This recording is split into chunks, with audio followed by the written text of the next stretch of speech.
Good morning. Hello there.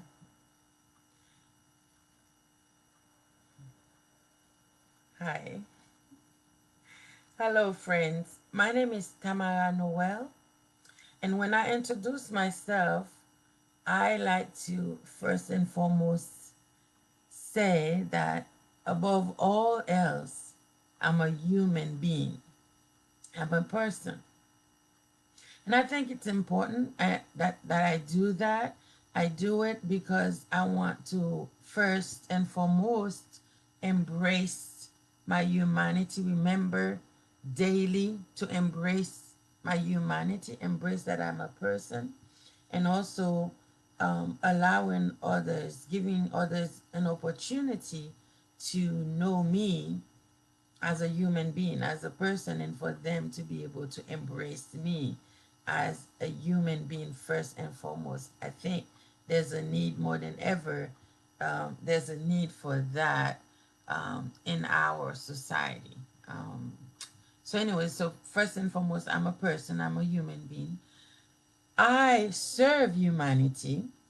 I serve in humanity, and one of the ways I serve humanity is as a licensed clinical social worker with a focus on family and mental health services.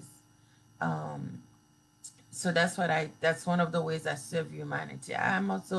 I speak, I sing, I'm an author. You can find my book, my first published book, Building a Life One Word at a Time, on Amazon. My CD, my recording CD, and all that. But today, like every Thursday at 10 a.m., I'm here to talk to you about mental health. So let's talk about mental health. Um, and I specifically say mental health again because I believe strongly that we we have, it's imperative that we take care of our mental health and that we realize that mental health is everybody's business because there's no health without mental health. Real health, true health starts with mental health. Those of you who know me, you know that's my slogan. I deeply believe it's important to take care of our mental health. So I'm encouraging you to let me know that you've watched this video clip. Let me know that how it has helped you, um, what question it would bring, what question or questions it might bring up for you. Feel free to comment. Feel free. Hello there. I know I see that I have one person watching. I can't greet you more specifically because I don't know who, but I know you all are there and I'm grateful. Hi, welcome. So let me know questions, comments. You could share them here. I'll come back and revisit and keep the dialogue going. You can inbox me. You can call my office. I have two numbers. First one is 706-592-8424, and the second number is 706-383. 5874. Okay. Again, so I'm a licensed clinical social worker specializing, focusing on family matters and mental health. 20 years working with individuals, couples, families, working in inpatient psychiatric settings, in home intensive family services. And right now, I am in the past 2 years, I've been full time in private practice. I have my office, an office of mental health services in the CSRA area, Wisdom Solutions of the CSRA. I've been here full time, serving humanity, serving families, serving couples, and serving individuals. So yeah, and I'm here, but I'm licensed to practice in a number of states, and because of the ability now to share services through telehealth and video conferencing wherever you are in the world, actually, I can serve you, um, whether inside the United States or abroad, overseas. Speak French fluently and also Haitian Creole. So I wanted to tell you all that about me. So again, we're talking mental health, right? So I've been speaking about mindset. I've been speaking about what we called in the field cognitive distortions. And if you watch past videos, they are here in either my YouTube channel or on Facebook, on my personal page, or my um, I was gonna say ministry page, on my business page, the practice page. You'll see them. What I've said, I've made the difference between mental health and mental illness. I've talked about um, how the cognitive distortions, how we come up with beliefs and core beliefs and ideas and thoughts, and how crucial and instrumental those are in shaping us, in um, producing, creating, fueling feelings, and how also we act those beliefs out. And we talked about cognitive distortions, which are pretty much believing things that are not necessarily true, but those beliefs actually again shape our behaviors and our decision making. And I've talked about a number of cognitive distortions. They Some people also call them faulty thinking. So you have functional thinking. Those are thoughts that produces helpful, positive feelings and behaviors, and the faulty thinking paralyze paralyze, just slow you down, take your motivation out, and etc., and also affect relationships and perspectives, and your environment. So today because I want to be short and brief. So today we're talking about one called personalization. And I ask you, have you ever taken things personal? Do you know yourself to take things personal? And have you ever been told by people who love you? Yeah, they criticize sometimes and disagree, but they love you. Um, or co-workers or whoever have ever said, "Oh, you taking it personal." Don't take it personal. So and what does that mean? So personalization is a cognitive distortion, and what it is, to define it in the simplest way, is just taking something that has nothing to do with you, taking something that has nothing to do with you and making it all about you. Okay? And this could be something someone says, or something someone does, or an event of sort, and it happens, and somehow, some way, you take it, and it could be like a one instance of doing it, and some of us, we're talking about humanity, some of us, we take almost everything people say or do, somehow we attribute that to us. Either we take credit for it, or we oh we or um we blame ourselves for it, and in personalization, most of the time we take offense. We take offense to the person or people's behaviors or things like that, and they have nothing. Most of the time, they might have nothing to do with us. Examples of that. Some examples that I can think of real quick is kids, children, and that's so sad, but yet a reality. It's a reality sorry, my shirt keeps sliding down. So children, for some reason, take when their parents argue or if the relationship doesn't work out, etc., they take it personal in the sense that they blame themselves. If a parents are arguing, a lot of times children would say, okay, mom, they'll internalize that and take it personal and somehow tell themselves, mom and dad are arguing because of me. Mom and dad don't get along because of me. Mom and dad got a divorce or they decide to go their separate ways because of me. And they blame themselves for that.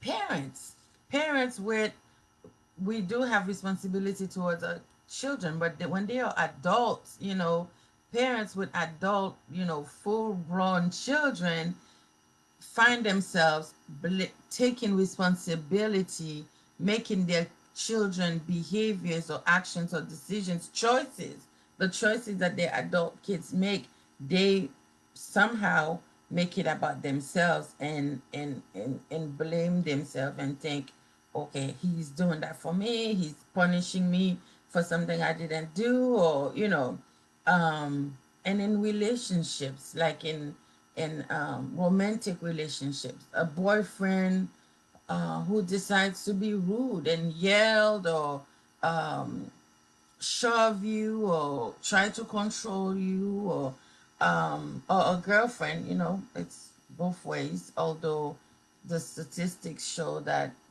it's mostly women who are victims of partner abuse, domestic abuse, but some ladies do abuse also, right? So someone decides to abuse you physically, emotionally, sexually, and then you a victim, right? And at this point, what happens is you end up blaming yourself. Oh, if I were nicer, or if maybe if I cooked more often, if I cleaned more often, I don't know. Um, you take responsibility that it's about you, it's because of you, you make it out of you, about you, not out of you, but you make it about you, and you end up blaming yourself for somebody else's actions and choices and behaviors. That's personalization. So I'll ask you, have you ever found yourself taking responsibility for somebody else's actions? Have you ever found yourself um, taking credit, good or bad, for somebody else's choice or an event? Have you ever make somebody else's problem your problem?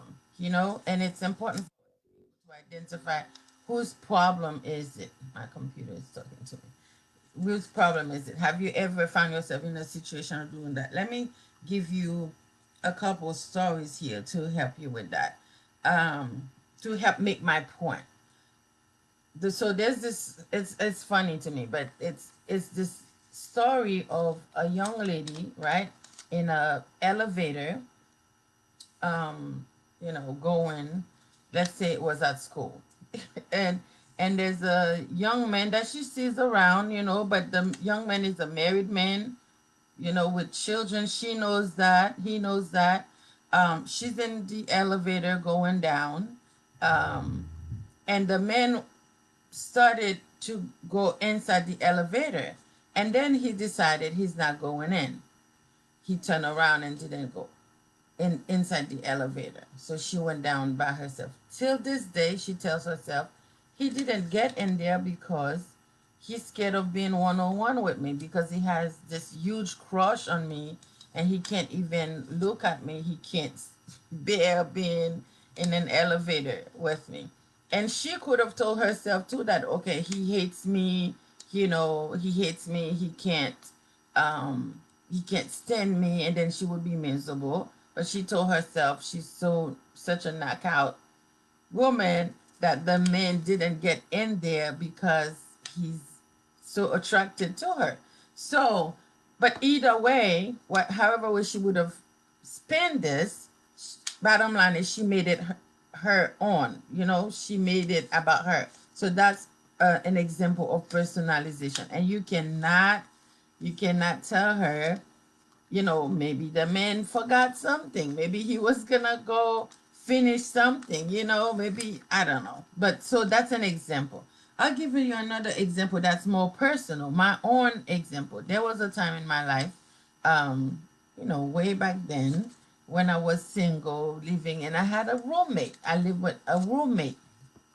And I remember specifically it would be time, like I would be done working or coming from church, I don't know, and I would be in my car driving home, and I would get to the neighborhood, and I would literally circle. We lived in this big circle. I would literally circle around and not come and not go home. And what I would tell myself, what my mind would tell me, is that don't go. If you go home now, you're going to be a disturbance. You're going to bother your roommate. She needs her space. Um, don't go. And the reason my mind would use to say that is because my roommate used to spend a lot of time in her room. We stayed in a 2-bedroom townhome, her townhome, and she graciously allowed me to stay with her, right? So I would, and she liked to stay in her room. She liked to take naps.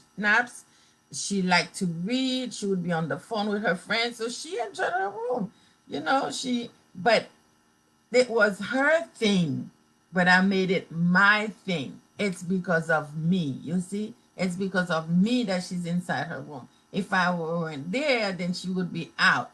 That's personalization. That's an example of that. So that affects us in many, many ways. Um, challenge of that.